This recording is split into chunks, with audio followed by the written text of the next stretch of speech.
권혁성 원장의 한방톡.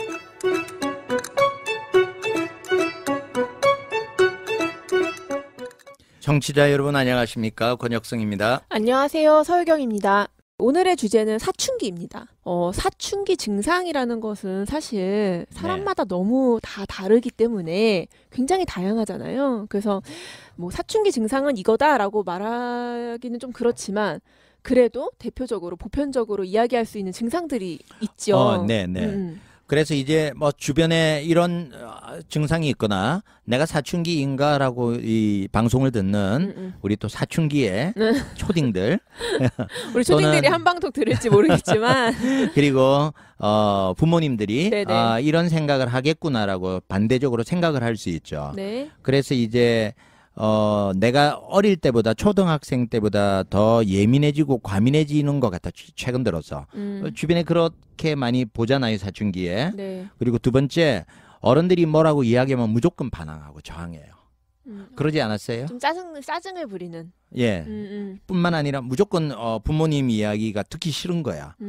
반발적으로. 왠지 엄마 아빠는 나보다 뭘 모를 것 같다라는 생각을 그런 생각을 했었어요. 그러니까 뭐 막 무식해 막 이런 게 아니라 내가 알고 있는 것을 다 알지는 못할 거야. 내 마음을 다는 모를 거야. 약간 이런 게 있었던 것 같아요. 그래요. 예. 그래서 그런 반항, 저항감이 생기고요. 그리고 내 생각이 무조건 옳게 느껴져요. 저는 그랬던 것 같아요. 그렇죠. 사춘기 때는 뭐 내 생각이 다 맞는 것 같았어요. 그렇죠. 그리고 그래서 사실은 다른 사람들을 생각해봐라고 하는 거는 상대방 입장에서 한번 생각해보렴 이렇게 이야기하는 거는 정말 여유가 생겼을 때 할 수 있는 일이더라고요. 그러니까 좀 성숙이 덜 됐기 때문에. 그럼요. 그렇게 생각할 여유가 안 생겨요. 그런 것 같아요. 네. 그리고 이제 남자아이들은 목소리가 굵어지고요. 그리고 이제 남자들은 성욕이 생기면서 남성에게 또는 여성에게 이제 관심이 생기기 시작해요. 사춘기에. 안 그러셨나 봐요? 여학생도 그렇죠. 관심 그렇죠. 엄청 많았죠. 많았어요? 엄청 많았죠. 네. 그리고 누가 뭐라고 하면 뭐 지나가다가 어른들이 한마디 하거나 이러면은 막 왕 짜증나요. 얼굴에 막 쓰여지죠. 그리고 여학생들은 이제 생리하면서 그때는 기분도 나빠지고 우울하고 신경질적으로 변하게 되고요. 그리고 남자들은 내가 수염이 나기 시작하네. 그러면서 털 나기 시작했네. 이러면서 이제 사춘기가 되고요. 네. 그다음에 예민해져서 아무렇지도 않은 일에 굉장히 예민해지고 당장 끝내버리고 싶고 해결을 해야 되고 막 이런 다급해지는 성격이 있고요. 네네. 그리고 내보다 어린 애들은 무조건 부족하다는 생각이 들어요. 그러지 않았나요? 중학교 2학년 되면 1학년이 너무 어리게 보이고 고등학생 되면 중학생 너무 어리게 보이고 그렇죠. 그리고 이제 동생들은 언니들이랑 같이 다니고 싶어 하는데 막 우리가 막 5학년, 6학년이야. 근데 동생이 2, 3학년이야. 이러면은 근데 뭐 어디 놀러 가는데 따라온다 그러면은 어디 언니들 노는데 어린 게 끼려 그러나 막 이러고 막 안 껴주고 막 따돌리고 도망가고. 그랬어요? 네, 제 동생은 없는데 친구 동생이 저희가 롯데월드 갔는데 따라온다 그래가지고 그거 띄워놓고 오더라고. 정말 너무 힘들어요. 저는 누나가 둘이었는데 네네, 다 데리고 다녀주셨어요? 누나들 밑에서 귀엽다고 맨날 누나들이 나 안고 뽀뽀해주고 그랬었는데 기억이 나요. 예. 그리고 어른들은 항상 고리타분한 소리만 한다. 그리고 어른들은 너무 참견하고 간섭하는 것 같다. 그리고 이제 여학생들 같은 경우에는 엄마처럼 화장하고 싶어 해요. 네네, 많이 하죠. 네. 그리고 남자들은 아버지처럼 멋있게 면도하고 스킨 로션 쫙 바르는 거. 옛날에 뭐 나홀로 집에 이런 영화에 나오죠. 예. 그런 것들. 그다음에 남자들은 실제로 많이 그래요. 담배 피는 거 멋있어요. 여자들도 그래요. 그래요? 그리고 아빠처럼 술도 마셔보고 싶어 하고. 엄마처럼 마셔보고 싶기도 하고. 그리고 이제 아이가 어느 날 코코몽, 뽀로로 이런 것들을 보는 게 너무 유치하고 어린애들 것 같이 느껴진다. 그러면 이제 사춘기가 시작되는 겁니다. 네네. 그리고 사춘기의 특징이 혼자 있고 싶어요. 어른들하고 같이 안 다니려 그래요. 그렇죠. 네. 그런 특징들이 있다 그러면 사춘기가 시작되는구나. 우리 아들 우리 딸 이렇게 생각하시면 될 것 같아요. 돌아보니까 이 사춘기의 특징들을 이렇게 설명해 주셨는데 요걸 이렇게 보니까 부모님과 함께 여행을 가거나 여가를 즐기는 게 싫어진다. 요거가 좀 걸리더라고요. 왜요? 저는 이거 읽어보는데. 그러니까 어릴 때 저를 위해서 엄마 아빠가 노력을 하셨던 게 기억이 나는 거예요. 그러니까 뭐 방학 때 바다도 한번 더 보여주고 싶고 산도 한번 더 보여주고 싶어가지고 이제 열심히 데리고 다니시려고 하셨던 게 생각이 나요. 근데 제가 막 거부했어요? 멀미가 너무 나고 엄마 아빠랑 다니는 게 재미가 없고 막 친구들은 어디 따로 가는 게 재밌죠. 친구들은 어디 예. 나 빼고 어디 간다 그러니까 내가 예. 가족 모임이 있어서 거기 못 가니까 입이 이만큼 나오고 이랬던 게 생각이 나는데 맞아요. 또 엄마 마음 자식 마음이 다르잖아요. 그때는 친구들하고 놀러 가는 게 제일 재밌죠. 나이 드니까 이런 게 좀 아쉬운 것 같아요. 네. 사춘기의 변화는 이제 신체적인 변화, 정신적인 변화 이렇게 있다고 말씀하셨는데 구체적으로 어떤 변화가 있는지 설명을 좀 부탁드릴게요. 신체적으로는 남성들 같은 경우에는 이제 남성 호르몬 안드로겐이 많아지고 여성은 에스트로겐이 증가하게 되는데 네네. 그러면서 2차 성징이 오고요. 월경이 가슴이 커지면서 월경이 오고요. 네네. 그래서 이제 사실은 조기 성숙 아까 잠깐 이야기 나왔는데 조기 성숙은 그 먼저 자세히 관찰하면 알 수 있어요. 여자들 같은 경우에는 가슴에 몽우리부터 시작해서 점점 나오면서 생식기가 착색이 되고 털이 나기 시작하거든요. 네네. 그래서 이제 이런 신체적 변화가 좀 빨리 오면 조기 성숙 같은 경우에는 성장의 장애의 요인이 될 수 있으니까 미리 좀 체크를 해서 부모님들이 봐주셔야 되고요. 네네. 지방이 여자들의 월경은 어떻게 보는 사람도 있냐면 45kg가 되면 월경을 시작한다. 이렇게 보는 학설도 있어요. 그런데 뭐 45kg 안 되는 사람도 많기 때문에 이건 정확하지 않지만 대신 지방의 비율이 17%가 되면 초경이 시작된다고 보는 학설이 있어요. 그러니까 마를수록 초경이 늦어진다라는 얘기네요. 그렇죠. 그래 반대로 이야기하면 사춘기가 되면 지방이 늘어나는 거죠.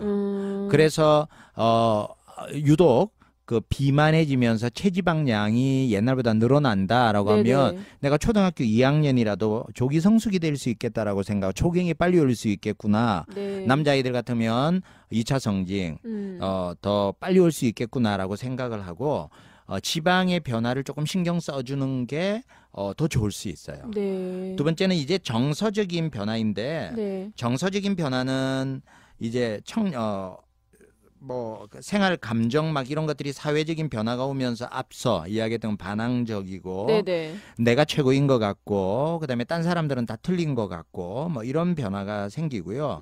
이런 정서적인 변화가 생기는 거에 있어서 인지 그러니까 내가 상대방을 사물이나 만물을 인지하는 기능들이 사춘기가 되면서 달라져요. 어떤 거냐면 예를 들어서 A가 B보다 크고 네. B가 C보다 크다. 네. 그러면 A하고 C하고 누가 더 커요? A가 B보다 크고 예. B가 C보다 크면 네, A가 크죠. A가 크죠. 네. 쉽게 나오잖아요. 네네. 이런 사고는 아이들은 잘 안 돼요. 우리는 쉽게 풀지만 네네. 그래서 이런 형식적 조작기라고 이야기하는데 네. 추상적인 가상한 세계에서도 논리적으로 사고할 수 있게 되는 것. 눈에 보이는 것만 보는 게 아니라 추상적인 사고를 할 수 있게 되는 게 12살 이후예요.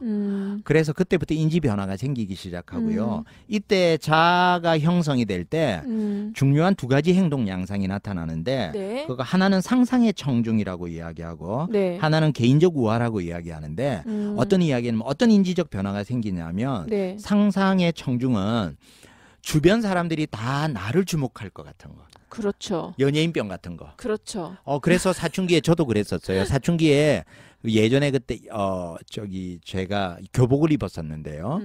교복에 빵꾸가 조금 났어요. 네. 엉덩이 쪽에. 근데 너무너무 창피해서 그때 어쩔 줄을 몰랐어요. 근데 엄마는 아무도 너 안 봐 이렇게. 그렇죠. 그런 모든 사람들이 나를 쳐다볼 것 같은 상상의 청중, 연예인도 그렇죠. 네, 이런 자아가 형성되기 시작하고요. 두 번째는 개인적인 우화. 그래서 상상의 청중과 조금 비슷하지만 내가 가장 지구상의 이 인류에 있어서 제일 중요한 인물이라고 착각하게 되죠. 수십억의 인물 중에 하나라고 인식하지 않고요. 네. 이 인류 중에 내가 제일 중요한 인물이라고 생각을 해요. 그래서 나는 슈퍼맨이라서 오토바이 타고 가다가 부딪혀도 나는 안 죽을 것 같고 높은 데서 떨어져도 나는 안 죽을 것 같은 그래서 겁도 없어지는 그런 자기를 세계였어요. 중요하다고 생각하는 거는 사실 되게 중요하고 좋은 네. 건데 이거는 약간 다른 의미네요. 그렇죠. 약간 무모함이 있네요. 그렇죠. 그런 두 가지 형식으로 자기 존중감, 자아 형성이 나타나는 시기이기 때문에 이때 자연스럽게 이제 그런 것들을 받아주고 그걸 또 서서히 충격을 완화시키면서 바라보도록 만들어주면 좋은데 그렇지 않을 때 여러 가지 현상이 일어나요.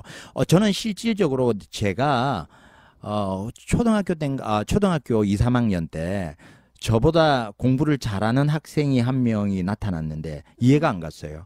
어떻게 전 인구에서 나보다 공부 잘하는 사람이 있을 수 있지? 그러고 보니까 저한테 개인적 우화는 제가 뭘 다 잘한다고 생각했던 것 같아요. 그렇죠. 그러니까 저한테는 미술적인 능력이나 음악적인 재능이 없는데 네.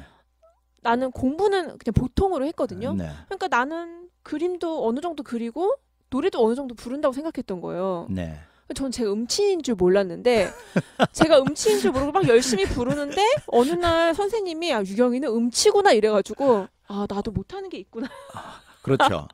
예. 이런 게 개인적 우화. 네. 그래서 이제 그런 자아상이 형성이 되는데 그런 변화의 시기라서 우리가 신체적인 우리 인지적인 사회적인 변화에 혼돈스러워하게 되고 이 시기를 잘 지나가야 됩니다. 선생님, 그 아줌마들은 반대로 상상의 청중이 좀 부족해가지고 네. 이 남을 전혀 의식하지 않고 그러면서 아줌마가 된다. 그런 경우는 그럴 수 있어요. 살다 보면 이제 너무 삶이 힘들고 또는 이제 살다 보면 너무 경험도 많아지고 하니까 남을 너무 배려하지 않게 되는 거죠. 좋은 건 아니죠. 그러니까 상상의 청중을 어느 정도 두는 게 좀 좋을 것 같다. 오늘 사춘기에 대한 이야기 나눠봤습니다. 정말 다방면으로 사춘기에 대해 알아볼 수 있었던 좋은 시간이었고요. 네, 감사합니다. 오늘도. 네, 감사합니다. 네. 지금까지 진행의 권혁성, 서유경, 제작의 김미옥, 박송이었습니다.